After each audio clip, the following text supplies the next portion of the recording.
ওই মনে হয় বউ নিয়ে এলো। আমাকে নিচে নিয়ে চলো, নতুন বউকে বরণ করতে হবে না। এই চলো, তোমরা সবাই চলো।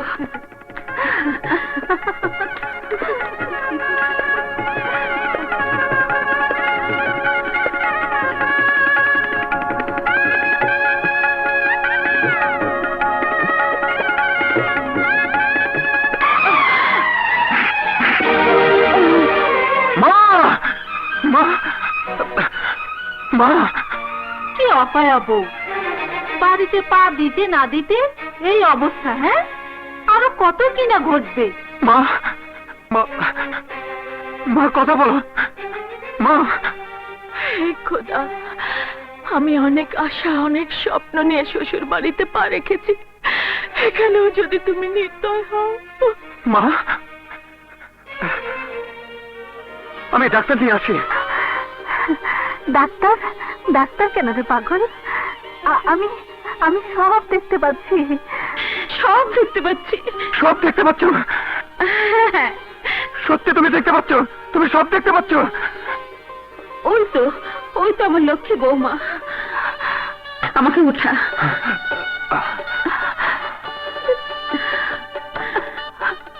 আমার লক্ষ্মী বৌমা, এ বাড়িতে পা রাখার সাথে সাথে আমার অন্ধকার ঘরে আলো জ্বলে উঠেছে।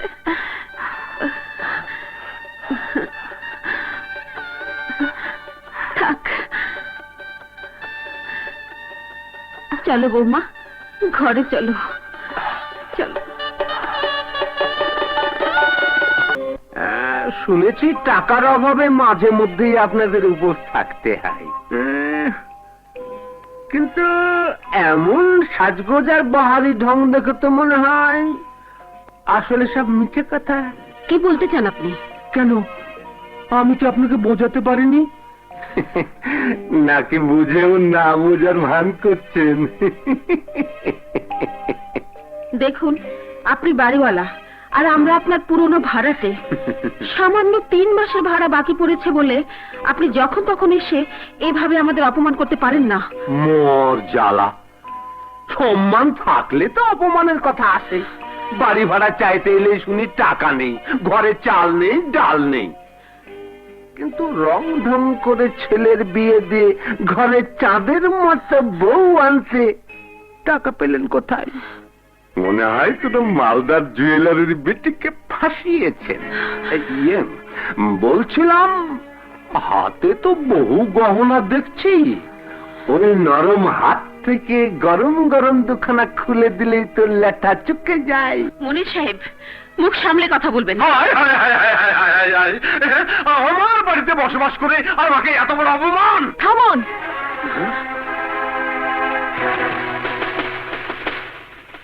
এই নিন, আশা করি এতে আপনার বকেয়া পরিশোধ হয়ে আরো 2 মাসের ভাড়া অগ্রিম হয়ে যাবে। আর কোনো কথা নয়, দয়া করে আসুন। আচ্ছা, এইতে চলবে।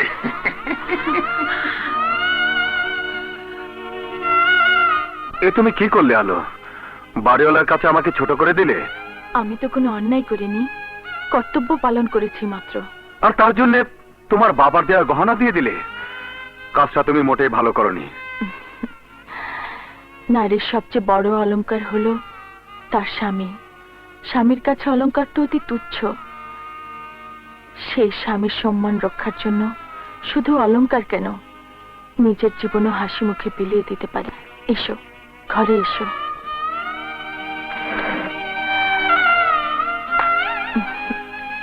এই নাও, এগুলো বিক্রি করে ব্যবসা করবে। তুমি কি পাগল হয়েছ আলো? না গো, আমি ঠিকই আছি। কই নাও। না, তা হয় না। কেন হয় না? আমি বড়লোক হতে চাই না। বড় ছোটর কথা নয়, স্ত্রীর সব স্বাদ আহ্লাদ গর্ব যা কিছু বলো, তার সবকিছুই হলো তার স্বামী। সেই স্বামীর দুঃখের দিনে স্ত্রী যদি কোনো কাজে না আসতে পারে, তবে স্ত্রী আর কাজের ঝির মধ্যে পার্থক্য কি? আলো, হ্যাঁ, এখন বুঝলাম। বাবার বাড়িতে যাচ্ছিলাম, এখানেও তাই। আলো, তুমি আমাকে ভুল বুঝো না। ভুল? তাহলে এগুলো নিয়ে ব্যবসা করে নিজের পায়ে দাঁড়িয়ে প্রমাণ করে দাও তুমি ঠিক আমি ভুল। কথা বুঝি, কিন্তু টাকার কাজ মুখে হয় না, টাকার কাজ টাকা দিয়ে করতে হয়। আমরা আমাদের টাকা চাই, নইলে কোর্টের আশ্রয় নিতে বাধ্য হব। তার প্রয়োজন হবে না। আপনারা লোন দিয়েছেন শিল্পপতি হাসান সাহেবকে, কোনো ভিখারিকে নয়। আজ হাসান সাহেব নেই তাতে কি হয়েছে, কিন্তু তার ছেলে এখনো জীবিত। ম্যানেজার সাহেব। জি স্যার। এই নিন পাওয়ার অফ অ্যাটর্নির কাগজ, ব্যাংকের কাছে হস্তান্তর করে দেবেন। ব্যাংক নিজের পাওনা বুঝে নিয়ে বাকি টাকা আপনাকে দিয়ে দেবে। সেই টাকা থেকে ওনাদের পাওনা পরিশোধ করে দেবেন এবং বাকি টাকা বাবার গরিব শ্রমিক কর্মচারীদের মধ্যে ভাগ করে দেবেন। এসব তুই কি করলি বিপ্লব? এসব তুই কি করলি? হ্যাঁ মা, এছাড়া আর কোনো উপায় নেই। চলো মা। বিপ্লব, লোকটা চলে যাওয়ার সাথে সাথে আমাদের সবকিছু শেষ হয়ে গেল বাবা, সবকিছু শেষ হয়ে গেল।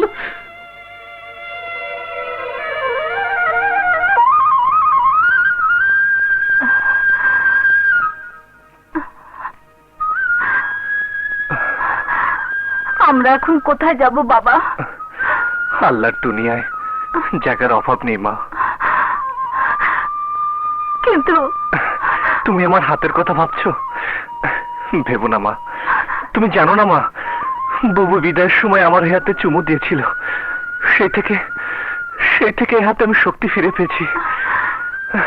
মা ছেলে সংসার ঠিকই চলে যাবে। চলো চলো মা।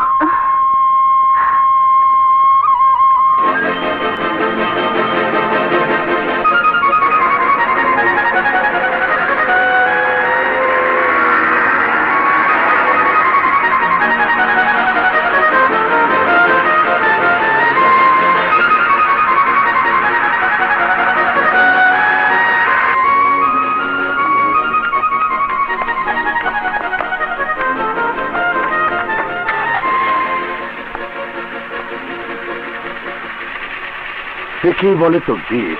তকদিরের ওপর দোষ চাপিয়ে বাড়ি ছেড়ে দিয়ে নিরুদ্দেশ হওয়া যায় না। সহায় সম্পদ ছেড়ে বস্তিতে উঠলেই নিজের পরিচয় গোপন করা যায় না। ভুল করছো হেলেন, সহায় সম্পত্তি আমার কোনোদিনই ছিল না, এখনো নেই, ছিল আমার বাবার। আর সন্তান হিসাবে তার ঋণ পরিশোধ করা ছিল আমার দায়িত্ব। তাই বলে বস্তিতে থাকবে? শুধু বস্তি নয়, শুনলে হয়তো ঘৃণা করবে, আমি দিনমজুর রিক্সা চালাই, তুমি ধনির দুলালি। সামান্য রিক্সা চালকের সাথে সম্পর্ক না রাখলেও আমি মনক্ষুণ্ণ হব না। সম্পর্ক রাখা না রাখা আমার ব্যাপার। তাছাড়া আমি মানুষ বিপ্লবকে ভালোবেসেছি, ভালোবাসবো।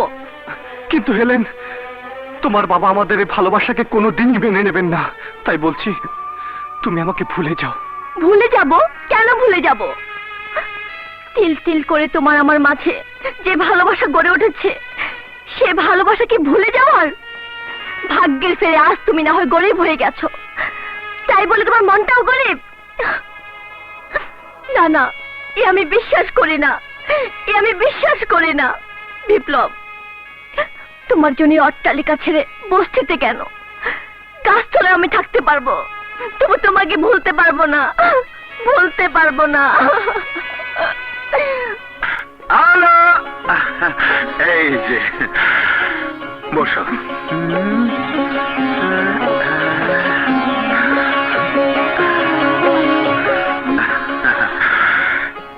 এগুলো তোমার পুরনো গহনা, আর এইগুলো নতুন। তার মানে তুমি এগুলো বিক্রি করোনি? না, বন্ধক রেখেছিলাম। তুমি খুশি হওনি? খুব। এই খুশির দিনে একটা কথা রাখবে? নিশ্চয়ই, বলো। বাবা মার খবরটা, সেই যে বাবার বাড়ি ছেড়ে এসেছে, বিপ্লব আর এলো না, ওকে দেখার জন্য মনটা কেমন করছে। বেশ, আগামী কাল পর্যন্ত একটু ব্যস্ত আছি, তারপর দুজনে একসাথে তোমাদের বাড়িতে যাব। কি খুশি?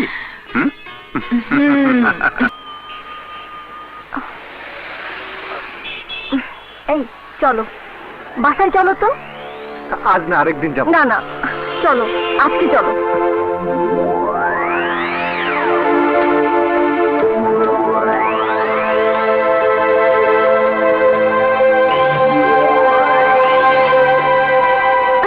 Hello dad. ড্যাড, ওর সাথে তোমার পরিচয় করিয়ে দিই। ও যখন আমার একমাত্র মেয়ের সাথে আমার বাড়িতে এসেছে, এটাই ওর বড় পরিচয়। বাকিটা আমরা কথা বলতে বলতে সেরে নেব। তুমি বরং তোমার অতিথি আপ্যায়নের জন্য একটু চা নাস্তার ব্যবস্থা করো। Sweet dad.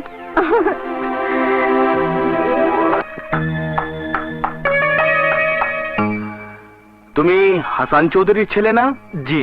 রিক্সা চালাও? গুড। তুমি সামান্য রিক্সা চালক হয়ে সুকৌশলে আমার মেয়েকে তোমার প্রেমের ফাঁদে ফেলেছ। এসব আপনি কি বলছেন? আমরা দুজন দুজনকে ভালোবাসি, কেউ কাউকে ফাঁদে ফেলিনি। আমার মনে কোনো পাপ থাকলে কোনো দিনই আপনার মুখোমুখি হতে পারতাম না। আমার মুখোমুখি হওয়ার কি যোগ্যতা আছে তোমার?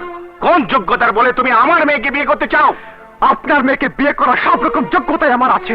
শিক্ষা, বংশমর্যাদা। শিক্ষার বংশমর্যাদার বলে শরীফ শেঠের মেয়েকে বিয়ে করা যায় না। আমার সাথে আত্মীয়তা করতে হলে টাকা পয়সা আমি যাতে আমার সমকক্ষ হতে হবে। আমার মেয়ে একদিনে যে হাত খরচ করে তা তুমি এক মাসেও রোজগার করতে পারবে না। তুমি কি করে ভাবলে তোমার মতো একটা ভিখিরির কাছে আমার মেয়েকে বিয়ে দেবো? মিথ্যে বলেননি শেখ সাহেব।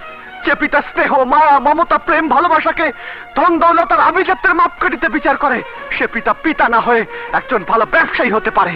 ব্যবসায়ীর সাথে বন্ধুত্ব করলে তোমারই লাভ হবে। বলো কত টাকা চাই? 1 লাখ, 2 লাখ, 3 লাখ। যে বাপ মেয়ের ভালোবাসাকে বাজারের পণ্য মনে করে নিলামে বিক্রি করতে চায়, সে পাপ নয়, অর্থলোভী ধান্দাবাজ ব্যবসায়ী।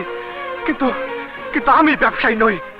নিজের ভালোবাসা প্রেমকে কতগুলো ছাপানো কাগজের বিনিময়ে আমি বিক্রি করব না। Good, very good. সামান্য একজন রিক্সা চালক হয়ে বড় বড় বুলিয়া ওড়াচ্ছ। কিন্তু মনে রেখো, শরীফ শেখ পায়ের জুতোকে পায়ের নিচেই রাখে, মাথার তাজ মানায় না। চুপ করুন শেখ সাহেব। টাকার গরমে আপনি আমার সরলতাকে বারবার অপমান করছেন, দারিদ্র আমার ভালোবাসাকে ঘৃণা করছেন। কিন্তু মনে রাখবেন শেখ সাহেব, আপনার এই টাকা ক্ষণস্থায়ী, কিন্তু আমার ভালোবাসা চিরস্থায়ী। চুপ করে বেয়াদব। তোমার লম্বা লম্বা ভাষণ শোনার ধৈর্য আমার নেই। এখনো বলছি, টাকাকে অবহেলা না করে দোস্তি করো। Money is everything in the world. টাকা হলে দুনিয়াতে সবকিছু পাওয়া যায়, সবকিছু কেনা যায়। ঠিকই বলেছেন। আপনার মতো ধনকুবের এই টাকা দিয়ে সবকিছু কিনতে জানে, কিন্তু আমি বিপ্লব জ্ঞান হবার পর থেকে অন্যায়ের বিরুদ্ধে প্রতিবাদ করে আসছি। প্রয়োজনে আমৃত্যু সংগ্রাম করে যাব, তবু আমার ভালোবাসাকে চির অম্লান রাখবো। চুপ কর ছোট লোকের বাচ্চা। আরে তোর বাবা তো ছিল আমার মিলের সামান্য একজন দিনমজুর। খবরদার শেঠজি, পাপ তুলে কাল দেবেন না। আমার বাবার খামের পয়সার বদলে আজ আপনি সমাজে প্রতিষ্ঠিত। গাড়ি বাড়ি থাকলে ধনী হওয়া যায় না। ধনী হতে গেলে মন লাগে, হৃদয় লাগে। যার হৃদয় নেই তার আবার আমি যত কিছু। হ্যাঁ, আরে আপনি তো আমার চেয়েও গরিব, পথের ভিখারির চেয়ে নিকৃষ্ট। বিপ্লব ঠিকই বলেছে বাপি।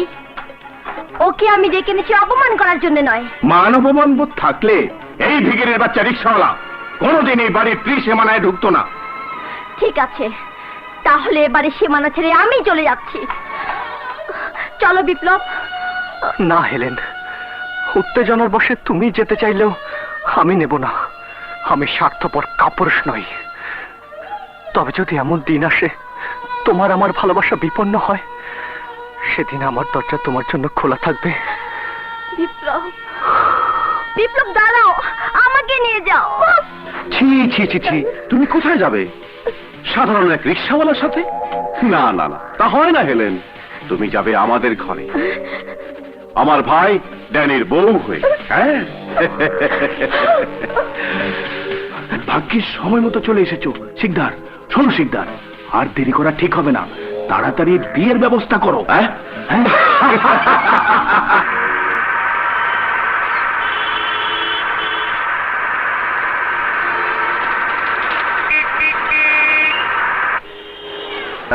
জি, মানে এটা হাসান সাহেবের বাড়ি না? জি ছিল। উনি মারা, তার স্ত্রী আর ছেলে সমস্ত সম্পত্তি ঋণ পরিশোধের জন্য ব্যাংকের কাছে হস্তান্তর করে দিয়েছেন। ওনারা কোথায় গেছে বলতে পারেন? জি না।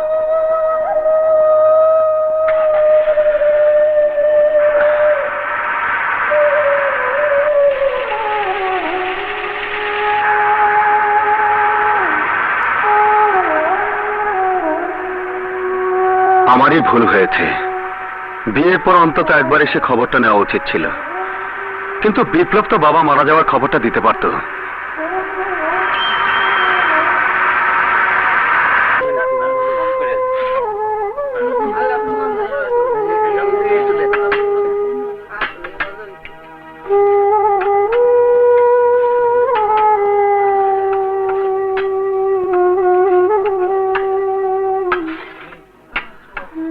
মা, এই খাবার কিসের জন্য মা?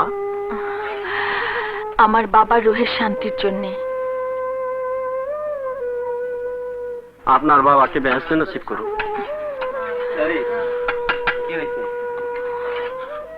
আল্লাহ তোমার হায়াত দারাজ করুক মা।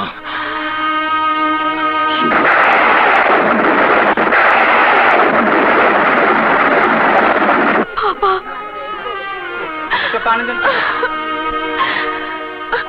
শোনো। কি হয়েছে আলো? বাবা, বাবা? হ্যাঁ, আমার বাবা। আমার বাবা মরেনি, বেঁচে আছে। ওই দেখো।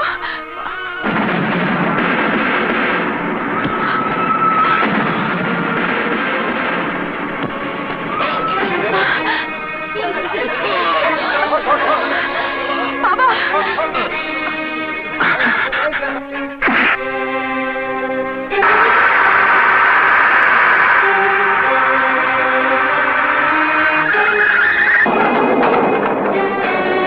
দেখি, শুনুন। যদি এই অপয়া ভুলেও একবার আমার সামনে এসে দাঁড়ায়, তাহলে কসম খোদার ও আমার জীবিত মুখ দেখার আগেই মরা মুখ দেখবে, মরা মুখ দেখবে, মরা মুখ দেখবে।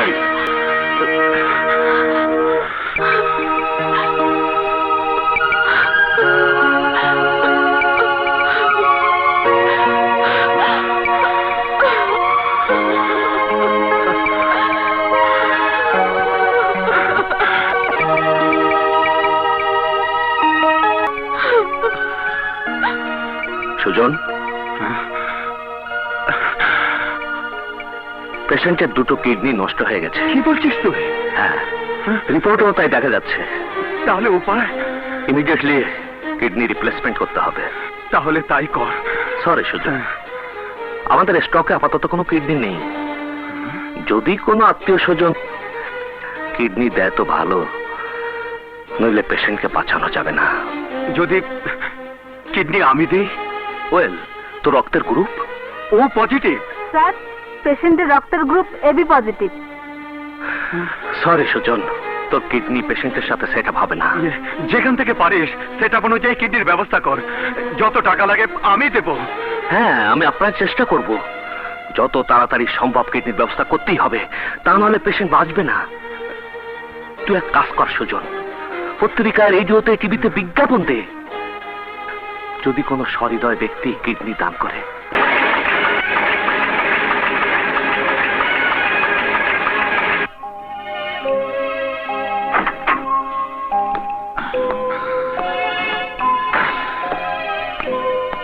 আসসালামু আলাইকুম। ওয়ালাইকুম আসসালাম।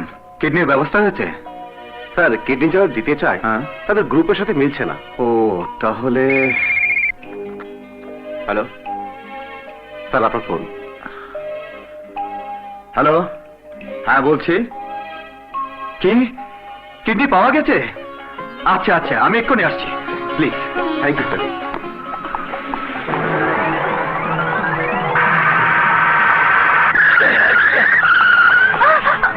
হেলেন? সুজন ভাই, আমাকে আমাকে বাঁচান সুজন ভাই। কেন, কি হয়েছে? বাবা আমাকে জোর করে বিয়ে দিচ্ছে, কিন্তু আমি বিপ্লবকে ছাড়া বাঁচবো না। কিন্তু বিপ্লবরা কোথায় থাকে তা তো আমি জানি না। আমি চিনি, এদিকে যান। তুই চুপ করে রইলি বিপ্লব? ওদিকে যে মেয়েটার বিয়ে হয়ে যাচ্ছে। আমি কি করব মা? হেলেনের বাবার কাছে মেয়ের ভালোবাসার চেয়ে, সুখ শান্তির চেয়ে তার ধন সম্পদ আর ঐশ্বর্যের মূল্য অনেক বেশি। সেখানে সেখানে আমার মতো গরিব রিকশালার কি মূল্য আছে? আমার বাবার কাছে তো তোমার মূল্য না থাকতে পারে, কিন্তু আমার কাছে তোমার মূল্য আমার জীবনের চেয়েও বেশি।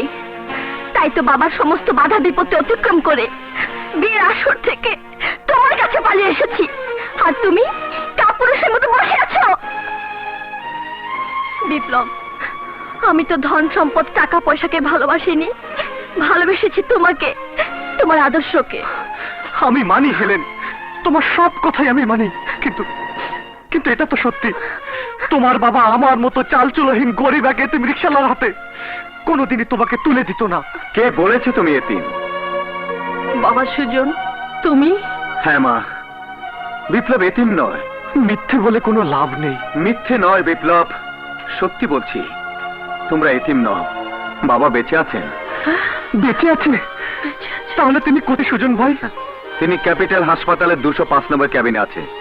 তার দুটো কিডনি নষ্ট হয়ে গেছে, আল্লাহ রহমতে কিডনি পাওয়া গেছে, অপারেশন সাকসেসফুল হয়েছে। আমাদের হাসপাতালে নিয়ে চলো বাবা, হাসপাতালে নিয়ে হ্যাঁ, চলো। চলুন। হাসান এখনো বেঁচে আছে। হারামখোর, তুই না বলেছিলে হাসান মারা গেছে? পারে না, তাহলে আমাদের মরতে হবে। এই মুহূর্তে হাসানের পুরো পরিবার হাসপাতালে আছে। আমি চাই হাসপাতালে ওদের শেষ ঘুম পাড়িয়ে দেবে। মানুষ আমাকে মারতে চেয়েছিল, তাই এতদিন আমি স্মৃতিভ্রষ্ট ছিলাম, অথচ আপনি আমাকে বাঁচিয়ে তুললেন। না, আমি নই, আল্লাহর অশেষ মেহেরবানি আর একজন মহৎ মানুষের উসিলায় আপনি বেঁচে আছেন। কে সেই মহৎ ব্যক্তি ডাক্তার, যে নিজের জীবন বিপন্ন করে বিনা স্বার্থে কিডনি দিয়ে আমাকে বাঁচিয়ে রেখেছে? কে সে? কে? তার পরিচয় জেনে আপনার কি লাভ? লাভ ক্ষতি বুঝি না, শুধু যার দয়ায় আমি বেঁচে আছি তার সাথে পরিচিত হয়ে আমি ধন্য হতে চাই। সে তো এখানে নেই, চলে গেছে। চলে গেছে? হ্যাঁ। আমাকে একবার দেখা না দিয়ে চলে গেল। আমি এমনই এক পাপী, একজন মহৎ লোকের সাথে পরিচিত হতে পারলাম না। তবে কি হবে, কি হবে এই জীবন রেখে? কি হবে? এক্ষুনি আমি আমার কি করছেন? কি করছেন? শান্ত হন, বাধা দেবেন না, বাধা দেবেন না। আমি মরতে চাই, মৃত্যুই আমার একমাত্র শাস্তি। আপনি জানেন না ডাক্তার, আমি কত বড় পাপী, নির্দয়, পাষাণ, কত বড় অমানুষ, কত বড় অমানুষ।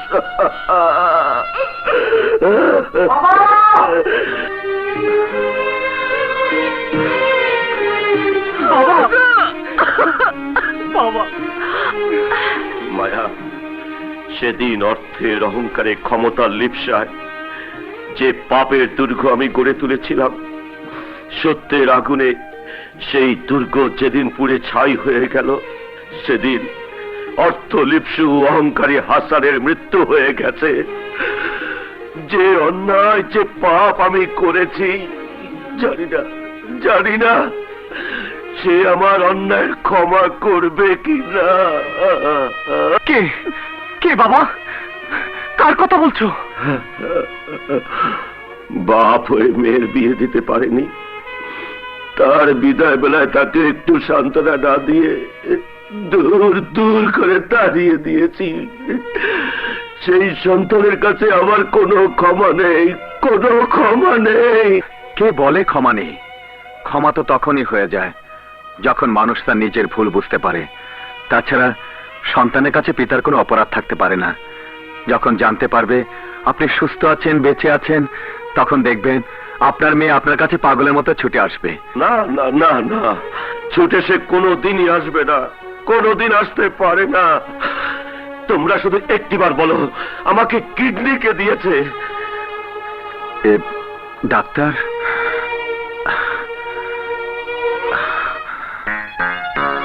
কে সে মহৎ ব্যক্তি যেটা নিজের জীবন বিপন্ন করে কিডনি দান করেছে?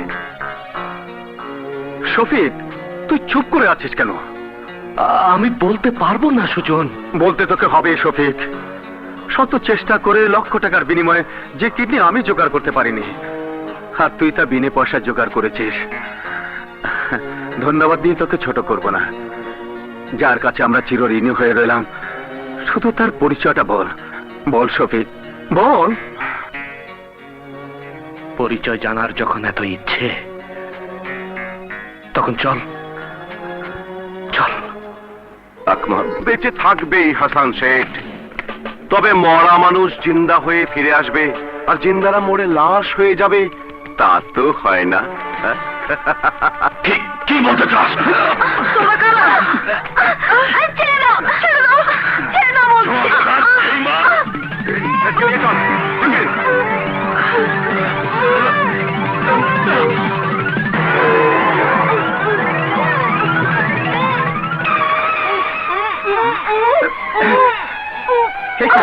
তোমাদের এই অবস্থা কে করলো? জোয়ারদার ও তার লোকজন বাবাকে তুলে নিয়ে গেছে। বিপ্লব, জোয়ারদার বাবাকে তুলে নিয়ে গেছে।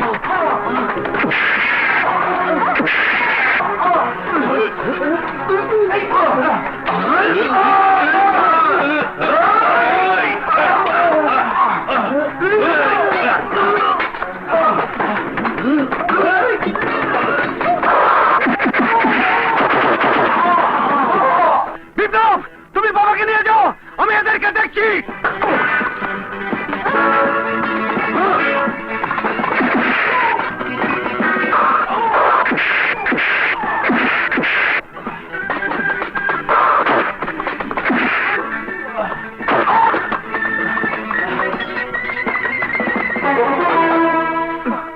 বাবা তুমি? হ্যাঁ আমি। সরে যা বলছি। না না, আমি যাব না। আমি বলছি সরে যা। না, সরে যা।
স্যার দেখেন কি করবেন, চিন্তা করেন।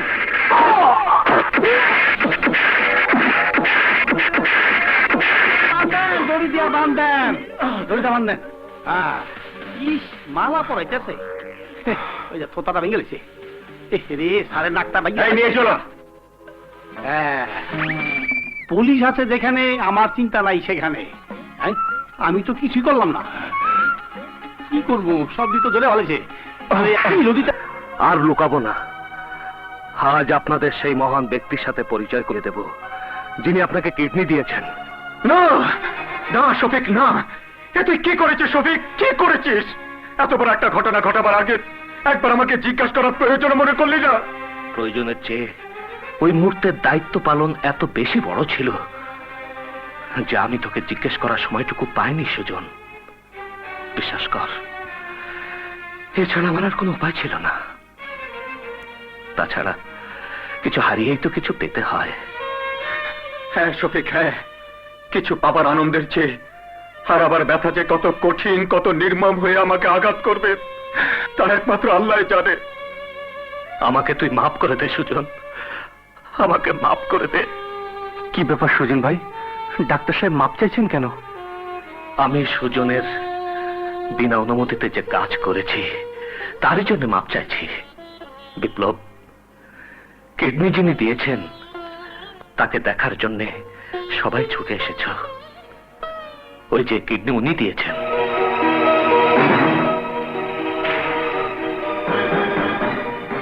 চিনতে পেরেছো বাবা?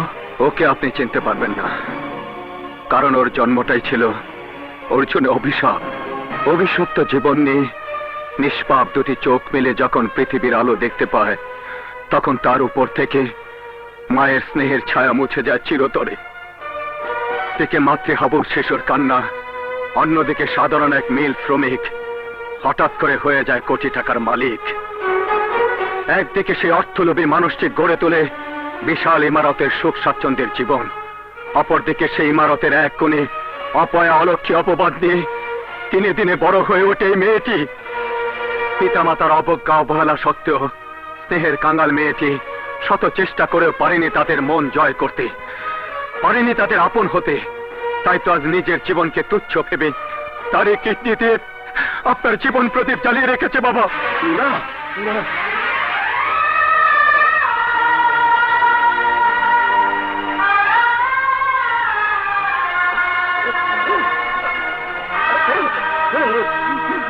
না না, এ হয় না, এ হয় না, এ হতে পারে না, এ হতে পারে না। বাবা, তোমার চলার পথের পায়ের ধুলোকে আশীর্বাদ মনে করে বাবু যে কত চোখের পানি ফেলেছে তা তোমার ওই বাড়ির প্রতিটি ইট পাথর বালিকণা পর্যন্ত জানে।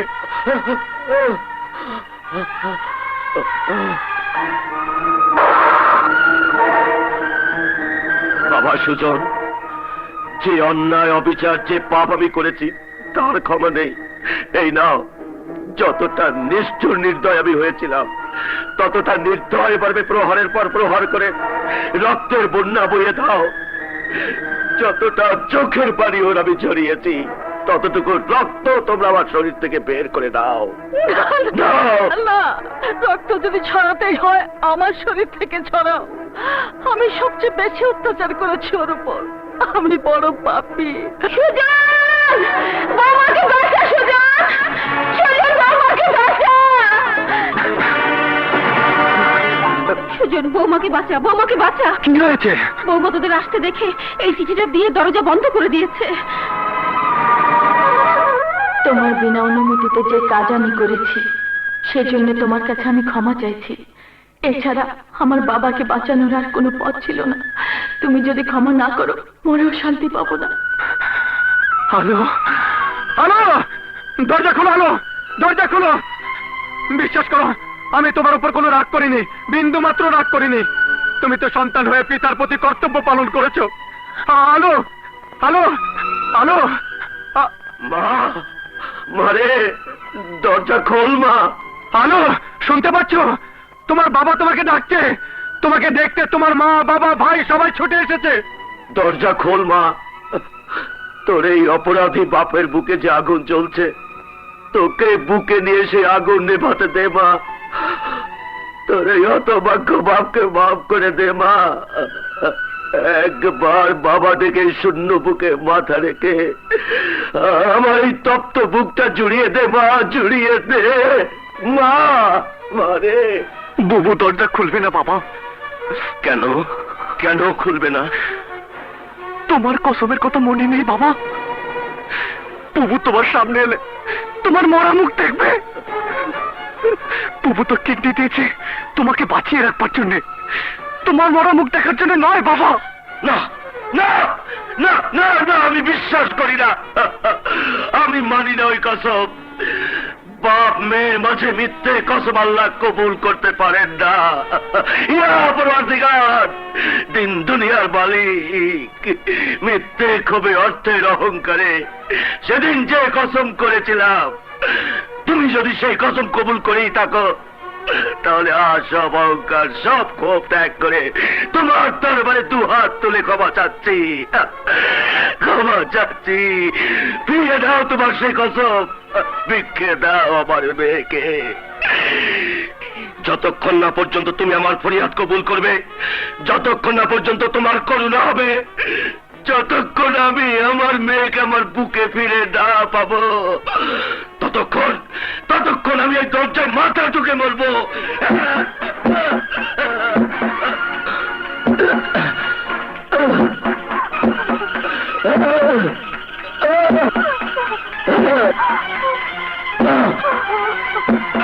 বাবা,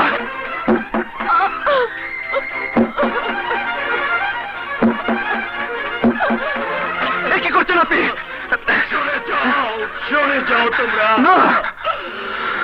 যে অন্যায় যে পাপ আমি করেছি তার প্রায়শ্চিত্ত আমাকেই করতে হবে।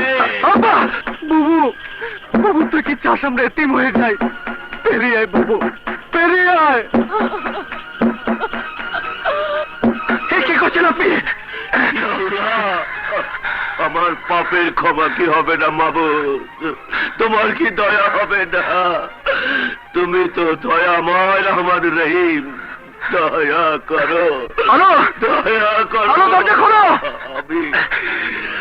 আমি চোখ বোঝার আগে একবার আমার আলো মার মুখ দেখতে চাই, দেখতে চাই।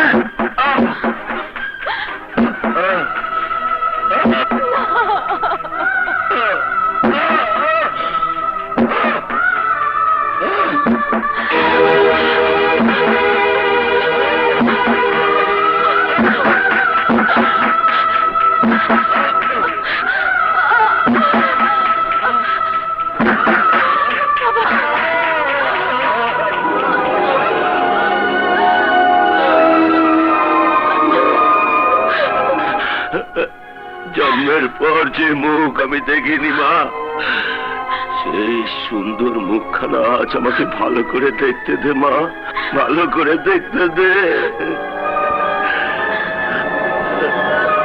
আমার জীবনের আলো। বাবা